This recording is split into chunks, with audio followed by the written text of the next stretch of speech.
AM 1480 WLEA. Two guests today, Congressman Tom Reed in segment 1, Mayor Sean Hogan in segment 2. It's time for Top Story on AM 1480 WLEA Hornell. Here's Ryan O'Neill.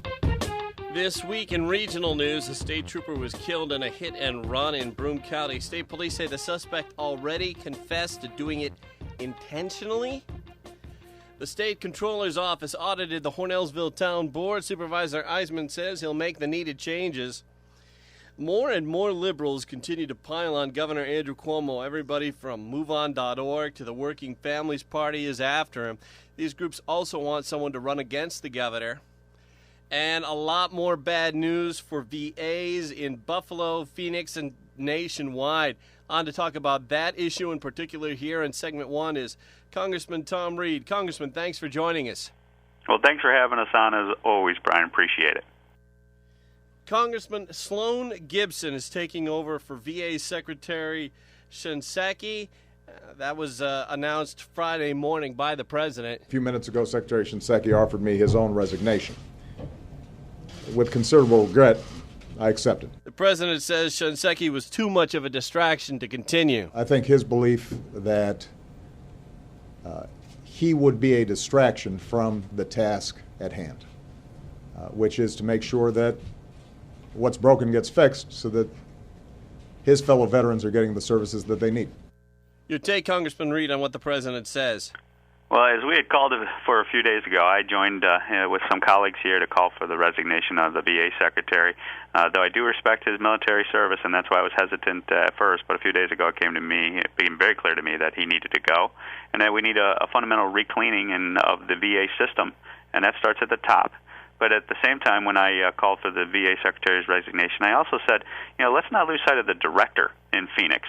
And let's go after Director Hellman for potentially criminal behavior, be it manipulating documents or, at worst-case scenario, the criminal negligence associated with potentially 40 veterans dying under her watch as a result of manipulating federal documents. To me, that's criminal. She needs to be held accountable, and we need to make sure that that is the message we send to every public official, public employee, that if you engage in that malfeasance, that bad behavior, there's going to be accountability, because the American people deserve no less. The VA scandal came as close to here as Buffalo. The Buffalo VA, according to NBC TV, Buffalo is the worst VA in the country for dealing with disability claims. Congressman Reed, you've spoken with the head of the Buffalo VA. Can you tell us why is it that the VA problems are so widespread? Well, first I did reach out to the Buffalo VA director as well as the VAs here in the district in Bath, Dr. Director Schwartz, Syracuse, Canandaigua, and Erie, Pennsylvania, because they service so many of our vets from the 23rd Congressional District. And I wanted to make the inquiry first and foremost to say, hey, is any of these shenanigans in Phoenix going on here around our district? Now, each one of them, as directors, assured me personally that wasn't the case. But you know the old adage that I'm firmly committed to. We're going to trust but verify. That's why I have a dedicated staffer. All he does is take care of veterans' cases, and we keep our eyes and ears open to make sure that our vets are getting what they deserve, the benefits that they earned by enduring the sacrifices when we ask them to call or when they volunteer to serve for our freedom for generations to come. So, we're going to make sure first and foremost that the VA delivers on its promise to our vets and provides that level of care that our vets truly have earned and deserved. Now, as to why this is occurring, I will tell you, some people talk about corruption in government, and there's likely some of that going on with, in my opinion, with the Phoenix situation, manipulating the records for financial gain potentially is in the mix, and they're investigating that.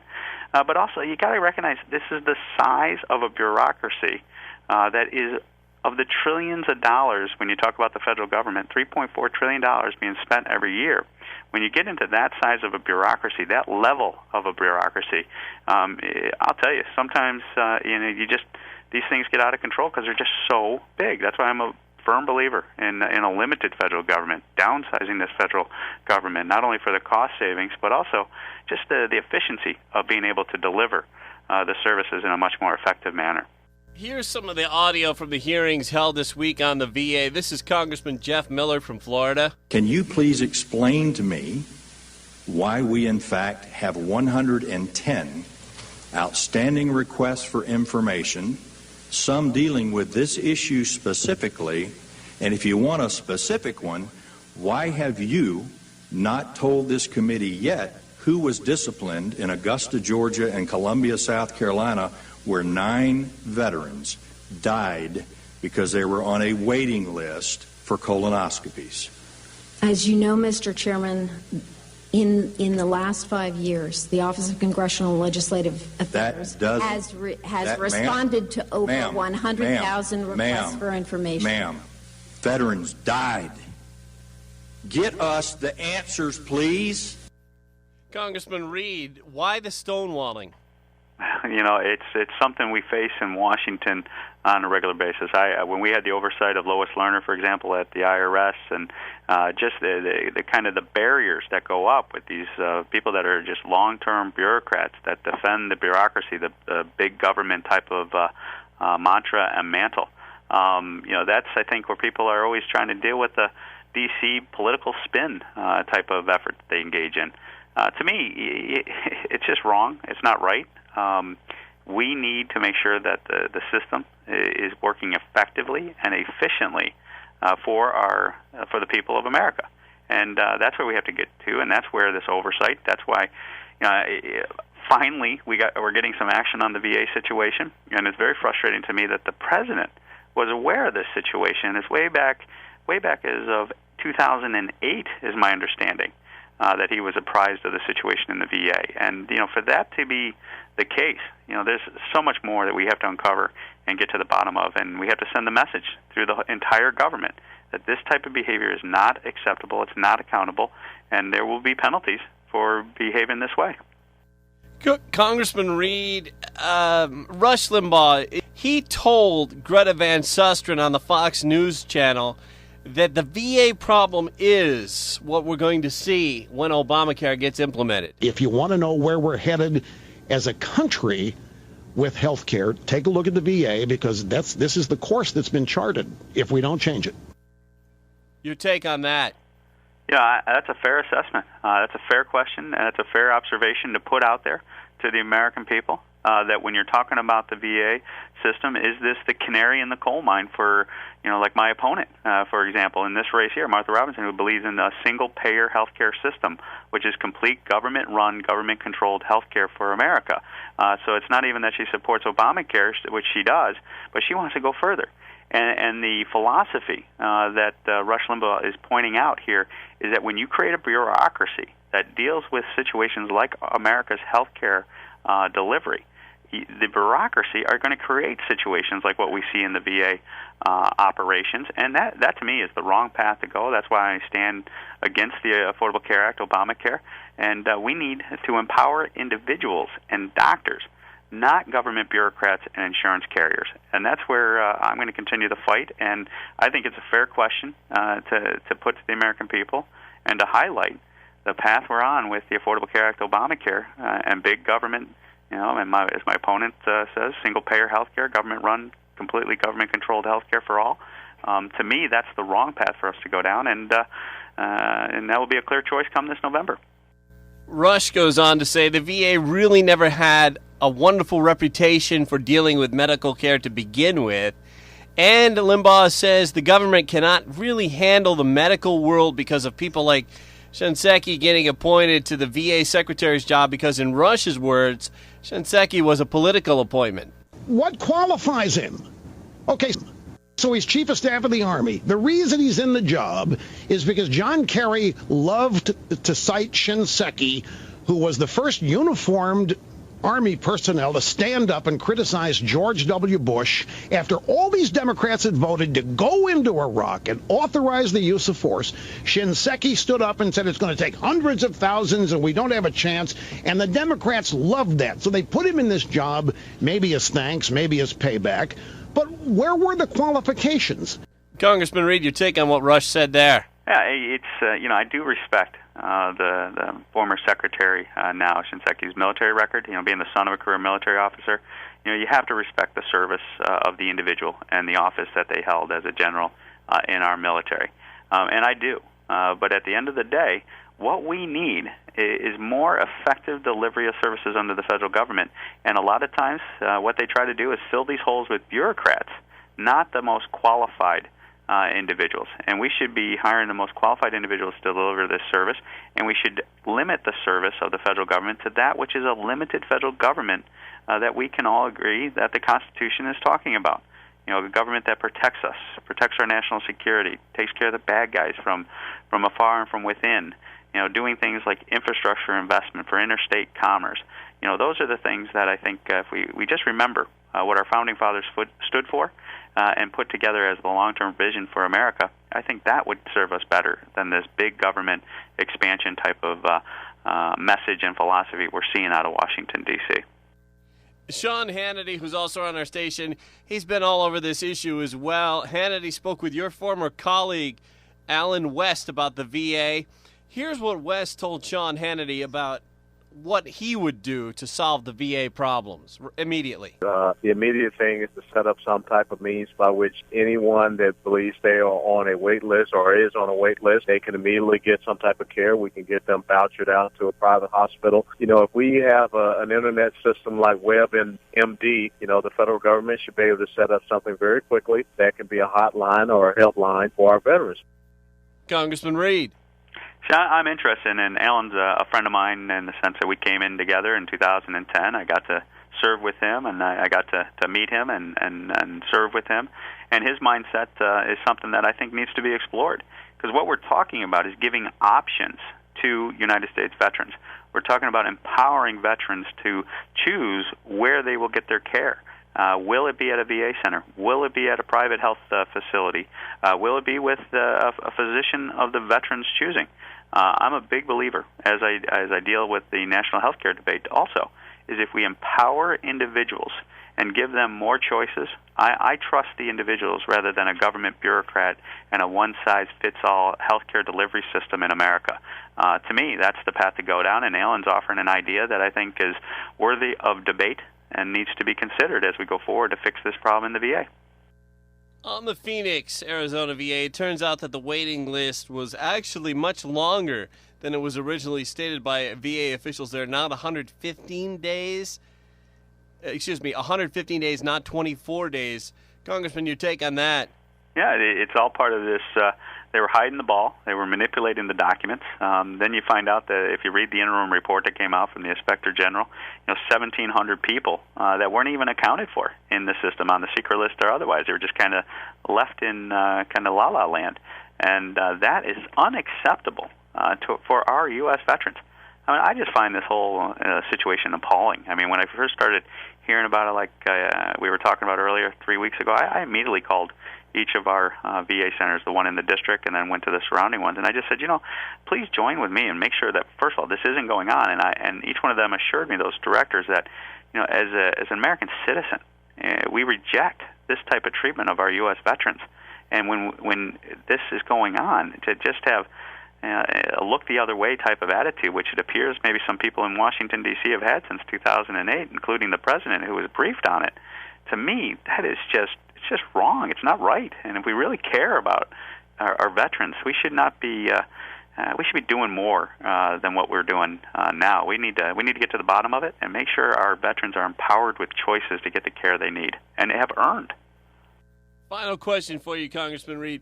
The Washington Examiner broke a story Friday that two federal agencies, the Federal Housing Financial Agency and the Consumer Financial Protection Bureau, are going to start asking personal questions of U.S. citizens for a new federal database they're putting together. The critics, of course, saying this is one of those things that could be really hacked into and to the detriment of a lot of people. Have you heard anything about this, Congressman Reed? Yeah, these are kind of the data mining, the data acquisition, big government. Some of these things have come out of the Affordable Care Act. That they're housing a lot of sensitive personal information. And in this day and age, that personal information is always at risk, and we just got to make sure that it's protected. But I would ask the more fundamental question, is this the legitimate role of our federal government to become this large, to acquire this much data on American citizens and have our lives influenced as much as it is by our federal government? My philosophy is we need to downsize that federal government. We need to limit that federal government and honor the constitutional underpinnings of which our country was founded upon. Congressman Tom Reed, thanks for joining us. Well, thanks so much, Brian, and our thoughts and prayers go out to our veterans that are impacted by this, and I'll tell you, we just need to make sure that we, as all American citizens, stand with our veterans for what they have earned and deserve. Thank you, Congressman. Mayor Sean Hogan is next.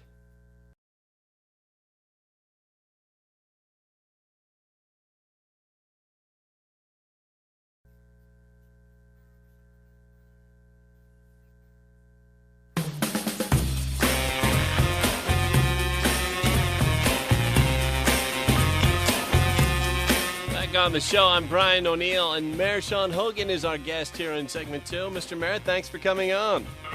My pleasure, Brian. It's always a pleasure. Local news questions first. You're on the New Vision Task Force for the hospital, and St. James is selling McCauley Manor in the next few months, and they say the respiratory unit is going to eventually close down too. Your take on those stories? Well, it's the ventilator unit, and there's 3 beds currently at McCauley Manor. So they're very specialized beds, long-term care.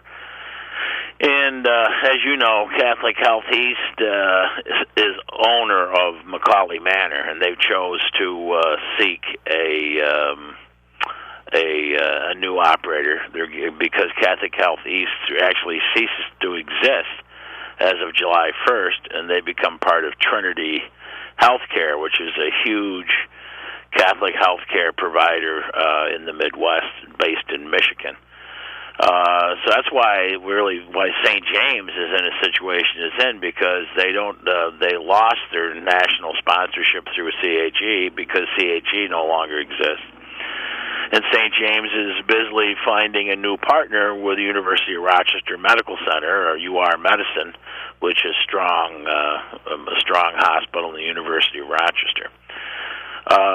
So the assets of St. James Mercy Hospital basically belonged to Catholic Health East when they entered that consortium. So Catholic Health East chose to sell McCauley Manor, or seek a buyer for McCauley Manor, and so that process is really out of our hands locally. Strong University of Rochester Medicine really didn't have an interest in long-term care facility at that location, so that wouldn't necessitated the sale. And hopefully they'll find a very reputable buyer and keep the high-quality services that they provide at McCauley and Mercy Care. And hopefully the people that work there will be able to retain their jobs and move on without a blip. As far as the ventilator beds go, like I say, that's very specialized care. It's long-term, and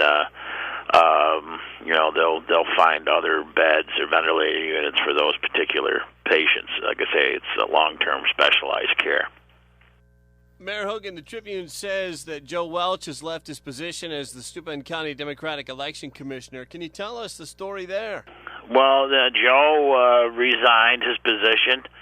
At one time, he was toying with the idea of running against Phil Palmisano of the 132nd Assembly District, which includes Corning and Canisteo and Bath and Howard and places like that. We are in the city of Hornell and town of Hornellsville.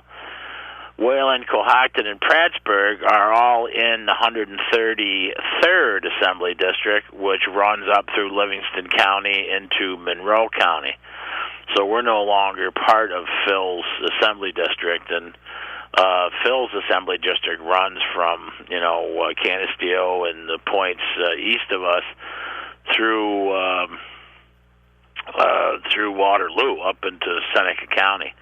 So Joe Welch at one time I think he even announced his intent to run against Phil Palmisano, and I don't know if he's going to follow through with that or not.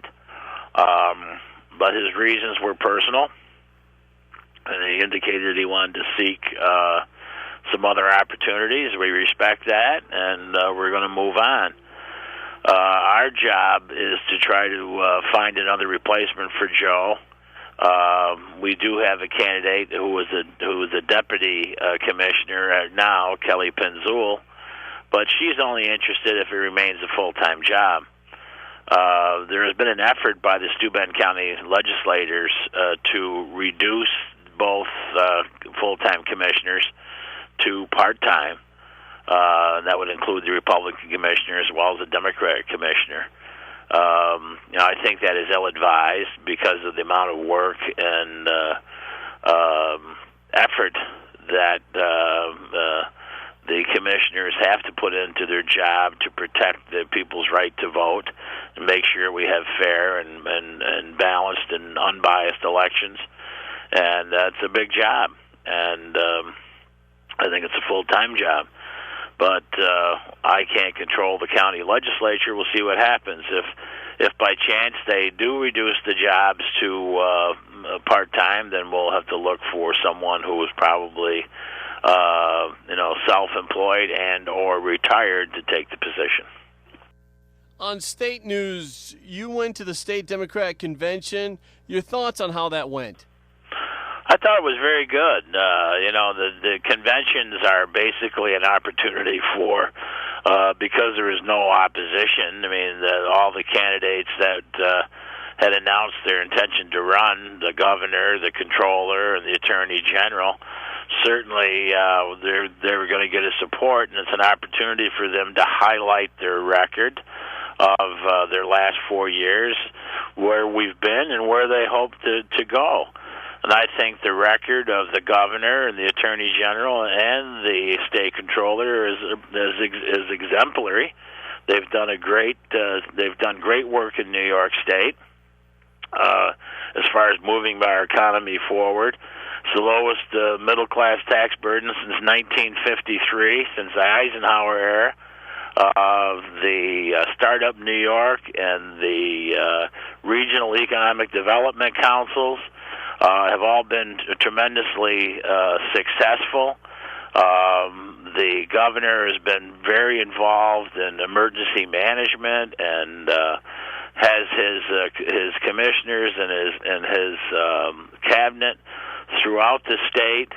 And the governor has a plan for our future. He's capped property taxes at 2%, which everyone seems to have been able to live within in most cases.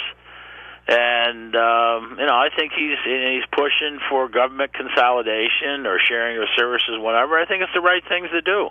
I think the governor's getting a bad rap from the real liberal wing of the Democratic Party, saying that he's too pro-business. But he's really he is a centrist.